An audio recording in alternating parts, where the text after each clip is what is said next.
नमस्कार दोस्तों, स्वागत है आप सभी का टेक कंप्यूटर गुरुजी यूट्यूब चैनल पर। फ्रेंड्स, आज के वीडियो में मैं बात करने वाला हूं कंप्यूटर वायरस के बारे में। तो फ्रेंड्स, कंप्यूटर वायरस का नाम सुनते ही सभी के दिमाग में एक क्वेश्चन आता है कि आखिरकार कंप्यूटर वायरस होता क्या है और किसने कंप्यूटर वायरस का आविष्कार किया है, किसने इस कंप्यूटर वायरस को बनाया है और कंप्यूटर के जो वायरस होते हैं वो किस तरीके से कंप्यूटर में एंटर करते हैं, कैसे ये कंप्यूटर के अंदर पहुंच जाते हैं और कंप्यूटर के अंदर पहुंचने के बाद ये किस तरीके के नुकसान कंप्यूटर के अंदर करता है, किस तरीके की हानियां ये कंप्यूटर को पहुंचाता है। और अगर सिस्टम में हमारे वायरस है तो हमें कैसे पता चलेगा कि हमारे सिस्टम में वायरस है, किस तरीके के सिम्टम्स हमें दिखाई देते हैं कंप्यूटर में, किस तरीके के लक्षण हमें दिखाई देते हैं कि हमारे सिस्टम में वायरस है कि नहीं है।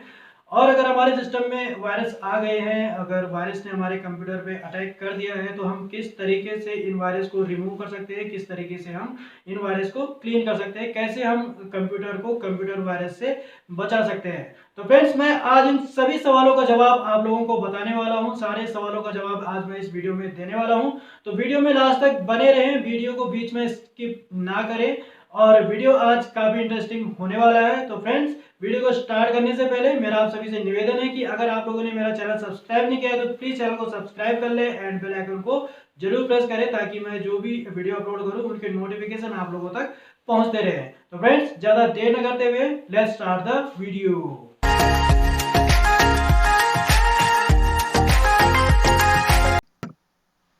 फ्रेंड्स, तो बात करें हम कंप्यूटर वायरस के बारे में, तो कंप्यूटर वायरस की फुल फॉर्म होती है vital information resources under seize. तो कई बार आपको कॉम्पिटिटिव एग्जाम में इसकी फुल फॉर्म पूछी जाती है तो आप वहां पे लिख सकते हैं vital information resources under seize. तो आगे हम बात करें कंप्यूटर वायरस के बारे में, तो कंप्यूटर वायरस एक तरीके का मालसियस सॉफ्टवेयर प्रोग्राम है जो यूजर के बिना नॉलेज, यूजर की बिना अनुमति के हमारे सिस्टम में एंटर कर जाता है और मालसियस तरीके से कार्य करता है, मतलब गलत तरीके से या दुर्भावनापूर्ण तरीके से हमारे सिस्टम में ये कार्य करता है और हमारे जो सिस्टम का डेटा होता है या कुछ भी हमारे सिस्टम के अंदर इंफॉर्मेशन है उसे ये डिस्ट्रॉय कर देता है या फिर उसे हैक कर लेता है। तो इसे अधिकतर अटैकर्स करते हैं, जैसे हैकर्स हो गया, उसके थ्रू ये हमारे सिस्टम में पहुंचता है, या फिर कोई यूजर अगर हमारे सिस्टम के डेटा को डिस्ट्रॉय करना चाहता है तो वो भी हमारे सिस्टम में वायरस को फैला देता है। तो आगे हम बात करें कंप्यूटर वायरस के बारे में, तो आज से लगभग एक दशक पूर्व लोग कंप्यूटर के बारे में जानते नहीं थे, लोग कंप्यूटर का यूज करते नहीं थे, कोई इस्तेमाल करता नहीं था कंप्यूटर के बारे में।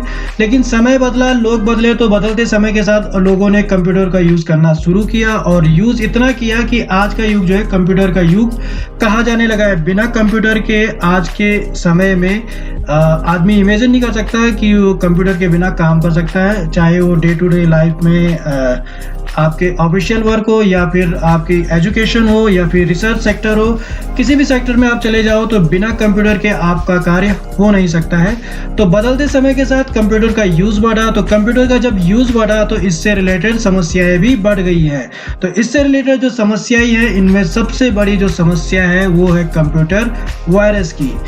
तो आगे बात करते हैं कंप्यूटर वायरस के बारे में। कंप्यूटर वायरस शब्द की जो खोज है ये करी थी अमेरिकी कंप्यूटर साइंटिस्ट फ्रेड कोहेन ने। तो इससे पहले इसे मालसियस प्रोग्राम कहा जाता था या वार्म सॉफ्टवेयर कहा जाता था। तो फ्रेड कोहेन करके एक अमेरिकी कंप्यूटर साइंटिस्ट थे, इन्होंने 1985 में इसे वायरस शब्द दिया था या फिर कहे वायरस शब्द का इन्होंने उपयोग किया था। तो कंप्यूटर वायरस की अगर हिस्ट्री की बात करें तो कंप्यूटर वायरस की हिस्ट्री में बहुत सारी थ्योरीज आती है। तो सबसे पहली जो थ्योरी आती है वो आती है theory of self replicating automata. तो आगे जान लेते हैं कि theory of self replicating automata क्या होता है। तो एक कंप्यूटर वायरस क्या होता है, इसका विचार जो है 1940 के दशक में एक मैथमेटिशियन थे जिनका नाम था जॉन वॉन न्यूमैन। तो इन्होंने 1960 में एक लेक्चर में एक रिसर्च पेपर पब्लिश किया था और जिसमें इसका नाम जो इन्होंने दिया था theory of self replicating automata. तो इसमें इन्होंने इसके बारे में चर्चा करी थी और ये जो रिसर्च पेपर था एक इफेक्टिव सोचा हुआ उनका प्रयोग था। तो इस रिसर्च पेपर में उन्होंने अनुमान लगाया था कि जैसे जैविक वायरस होता है, बायोलॉजिकल वायरस होता है, हमारे सिस्टम में एंटर करता है तो हमारे सिस्टम शरीर को नुकसान पहुंचाता है, हमारे शरीर को दूषित कर देता है और फिर उससे अगर कोई हमारे संपर्क में आता है तो उसे भी ये नुकसान करता है। तो ऐसे ही जैविक वायरस की तरह यांत्रिक जीव मतलब कंप्यूटर कोड का एक टुकड़ा अगर हम किसी तरीके का एक सॉफ्टवेयर क्रिएट कर लें तो ये हमारे सिस्टम में एंटर करने के बाद ये अपने आप को कॉपी करने लग जाता है, मशीनों को नुकसान पहुंचाने लगता है और जो नए कंप्यूटर इसके संपर्क में आते हैं तो उन्हें भी ये नुकसान पहुंचाता है। सेम जैविक वायरस की तरह, बायोलॉजिकल वायरस की तरह आपका जो ये कंप्यूटर वायरस भी इस तरीके का नुकसान कर सकता है। तो इसमें उन्होंने एक अनुमान लगाया था। तो theory of self replicating automata के बाद एक थ्योरी और हमारे सामने आती है, द क्रीपर प्रोग्राम। तो इंटेल ने जब अपना पहला कमर्शियल माइक्रो प्रोसेसर जारी किया, यूज किया, इंट्रोड्यूस किया तो 1971 में यूएस में जो बीबीएन टेक्नोलॉजीज थी उसके अंदर एक साइंटिस्ट थे बॉब थॉमस। तो इन्होंने एक प्रोग्राम क्रिएट किया और जिसे इन्होंने नाम दिया था क्रीपर।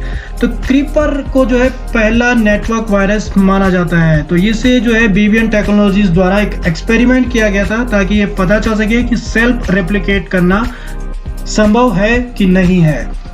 तो इसके द्वारा जब किसी कंप्यूटर पे हमला किया गया तो उसमें एक मैसेज दिखाई देने लगा और जिसमें लिखा था I am a creeper catch me if you can. तो ये मैसेज हमारे कंप्यूटर की स्क्रीन पे दिखाई देने लगा था जब इन्होंने कंप्यूटर पे ये अटैक किया था। तो ये जो एक्सपेरिमेंट था ये यूएस में बीबीएन टेक्नोलॉजीज के द्वारा जो है आरपा नेट में किया गया था। तो आरपा नेट आपका दुनिया का पहला नेटवर्क माना जाता है। तो इसका जो फुल फॉर्म है वो होता है advance research project agency network. तो आरपा नेट जो पहला नेटवर्क था इसमें इस एक्सपेरिमेंट को यूज किया गया था और क्रीपर वायरस को इसमें डिप्लॉय किया गया था और उसमें जो मैसेज आया था I am a creeper catch me if you can. तो इसमें इसका एक्सपेरिमेंट किया गया था और क्रीपर वर्म को मिटाने के लिए रे टॉमलिंसन करके एक साइंटिस्ट थे। तो उन्होंने भी एक प्रोग्राम बनाया जिसका नाम था रीपर। तो क्रीपर को मिटाने के लिए उन्होंने बनाया रीपर। तो रीपर के थ्रू उन्होंने इस नेटवर्क वायरस को डिस्ट्रॉय किया था और इसे उन्होंने बनाया था 1972 में। तो क्रीपर को मिटाने के लिए उन्होंने बनाया था रीपर। तो इसके बाद और थ्योरीज हमारे सामने आती है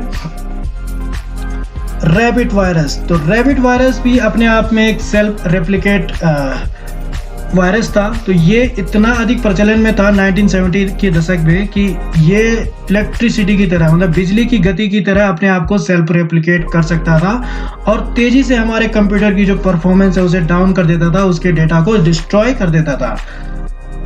तो आगे हम पढ़ते हैं कंप्यूटर वायरस के बारे में कुछ और। First computer virus. तो फर्स्ट कंप्यूटर वायरस कौन सा था? जो पिछले हमने वायरस पढ़े वो थे आपके नेटवर्क वायरस, लेकिन अब हम पढ़ेंगे फर्स्ट कंप्यूटर वायरस जिसे आपका फ्लॉपी डिस्क के माध्यम से हमारे सिस्टम में डिप्लॉय किया जाता था। तो फर्स्ट कंप्यूटर वायरस की भी दो थ्योरीज हमारे सामने आती है, एक आता है एल क्लोनर और एक आता है ब्रेन। तो आइए जान लेते हैं कि ये दोनों वायरस क्या क्या थे और किसने इसका आविष्कार किया था। तो फर्स्ट बात करते हैं एल क्लोनर की। तो 1982 में पहला कंप्यूटर वायरस बनाया गया और इसे किसी क्रिमिनल ने नहीं बनाया था, इसे बनाया था 15 वर्षीय स्कूली छात्र रिच स्क्रेंटा ने। तो आप लगा सकते हैं वो स्कूली छात्र कितना इंटेलिजेंट रहा होगा। तो इस वायरस का नाम उसने दिया था एल क्लोनर और इसे फ्लॉपी डिस्क के माध्यम से एक गेम के साथ इसे फैलाया गया था और इसे जो जोड़ा गया था वो एप्पल के ऑपरेटिंग सिस्टम से जोड़ा गया था। और इस गेम को जब 50वीं बार लॉन्च किया गया तो कंप्यूटर की स्क्रीन पर गेम के बजाय एक कविता दिखाई देने लगी थी और वो कविता कुछ इस तरीके से थी, I'll cloner the program with a personality. It will get on all your disk. It will infiltrate your chips. Yes, it's cloner. आगे कुछ लाइनें हैं, It will stick to you like glue. It will modify RAM to send in the cloner. तो कुछ इस तरीके की कविता हमारे सामने शो होने लग जाती थी और ये जो बनाया था 15 वर्षीय स्कूली छात्र रिच स्क्रेंटा के द्वारा। क्लोनर के बाद एक और थ्योरी सामने आती है ब्रेन वायरस की। तो ब्रेन कंप्यूटर वायरस को भी फर्स्ट पीसी वायरस माना जाता है, पहला कंप्यूटर वायरस इसे भी माना जाता है। बहुत से साइंटिस्ट इसे पहला पीसी वायरस मानते हैं। तो जान लेते हैं इसके बारे में। तो 1986 में 5.2 इंच फ्लॉपी डिस्क को इसने संक्रमित करना शुरू किया था और सिक्योर लिस्ट की रिपोर्ट के अनुसार पाकिस्तान में दो भाई थे, अमजद फारूक अलवी और बासित। तो ये दोनों भाई जो है अपने पाकिस्तान में स्टोर चलाते थे और इस स्टोर में वो कंप्यूटर से जुड़े हुए सॉफ्टवेयर्स को विकसित करते थे, बनाते थे। तो जो ब्रेन था इसे भी इनके द्वारा विकसित किया गया था और इस जो ब्रेन वायरस था ये फ्लॉपी डिस्क के बूट सेक्टर को वायरस में बदल देता था। और ये जो था वायरस, ये पहला स्टील्थ वायरस भी था, इसमें एक छिपा हुआ कॉपीराइट संदेश भी था, लेकिन वास्तव में ये किसी भी डेटा को दूषित नहीं करता था। तो आगे हम बात करें कंप्यूटर वायरस के बाद इसके टाइप्स के बारे में। तो कंप्यूटर वायरस के प्रकार आप देखेंगे, बहुत से टाइप्स हैं, कितने प्रकार के कंप्यूटर वायरस होते हैं। तो फर्स्ट आता है आपका रेजिडेंट वायरस। तो रेजिडेंट वायरस क्या होता है इसके बारे में जानते हैं। तो ये जो वायरस था ये रैम में स्थायी रूप से इंजेक्ट हो जाता है और ये जो सिस्टम को ऑपरेट करने में, शट डाउन करने में, डेटा को कॉपी वेस्ट करने में प्रॉब्लम क्रिएट करता है। तो रेजिडेंट वायरस के बाद नेक्स्ट जो आता है वो आता है ओवरराइट वायरस। तो बेसिकली ये क्या करता है, ये इन्फेक्टेड एक फाइल होती है और फाइल का जो ओरिजिनल डेटा होता है उसे नष्ट कर देती है। इसके बाद आता है आपका डायरेक्ट एक्शन वायरस। तो ये वायरस क्या करता है, ये वायरस की हार्ड ड्राइव रूट डायरेक्टरी के अंदर होता है जो फाइल और फोल्डर को डिलीट कर देता है। तो ये भी बहुत डेंजरस वायरस है। इसके अलावा एक और वायरस आता है आपका फाइल इन्फेक्टर्स वायरस। तो ये वायरस क्या करता है, सीधे आपके फाइल पर असर करके उसके डेटा को डिस्ट्रॉय कर देता है और आजकल ये लगभग हर कंप्यूटर में होता है, जो आपके सिस्टम में डेटा होता है उसे डिस्ट्रॉय कर देता है।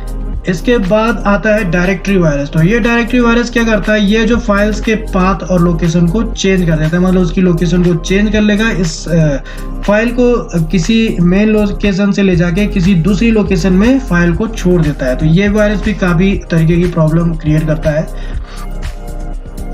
उसके बाद आता है आपका बूट वायरस। तो बूट वायरस जो होता है फ्लॉपी डिस्क और हार्ड डिस्क को सबसे ज़्यादा ही नुकसान करता है और इसे चलने से इसे रोक देता है, बूट वायरस जो होता है। इसके बाद आता है माइक्रो वायरस। तो माइक्रो वायरस आपका निश्चित प्रोग्राम और एप्लीकेशन पे ही होता है और ये इसकी स्पीड को चेंज कर देता है। तो नेक्स्ट आता है आपका ब्राउजर हाईजैक वायरस। तो ये वायरस क्या करता है जान लेते हैं।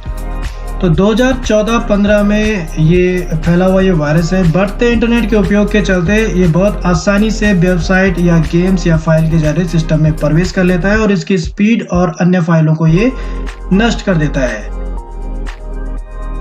तो समय के साथ परिवर्तित होते गए इनके नाम जो है निम्नवत है, जितने वायरस समय के साथ आए हैं और इनके नाम चेंज होते गए। तो एक लिस्ट है इसकी पूरी।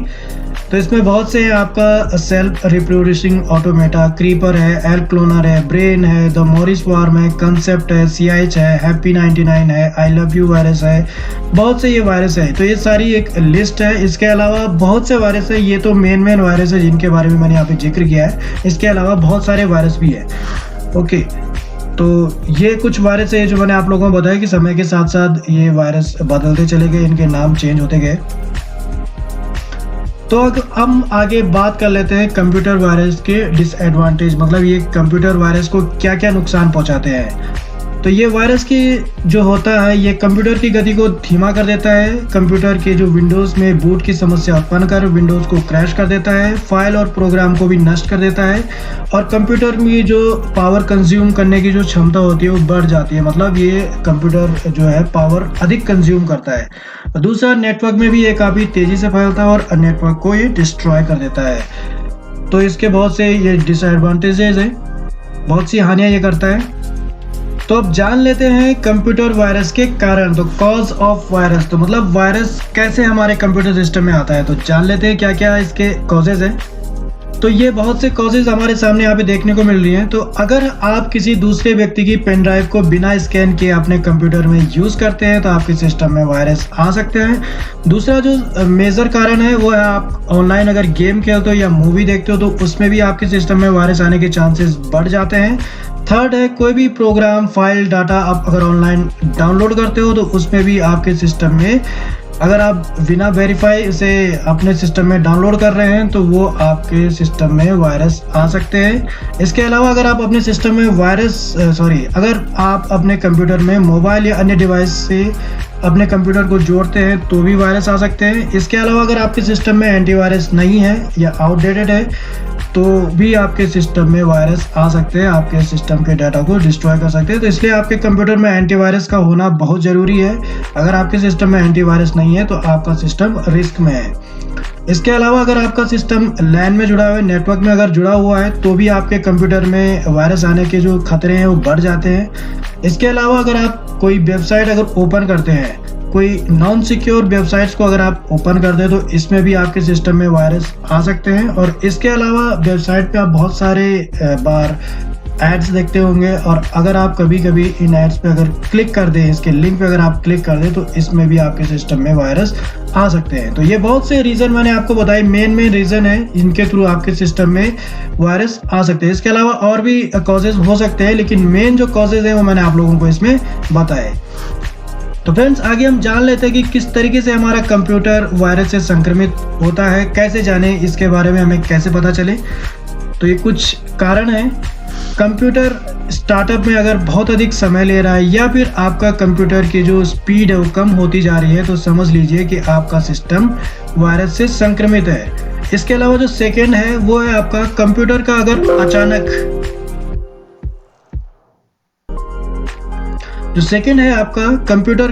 से क्रैश हो जाना या अचानक से शट डाउन हो जाना, तो ये भी मतलब ये है कि आपका सिस्टम वायरस से संक्रमित है।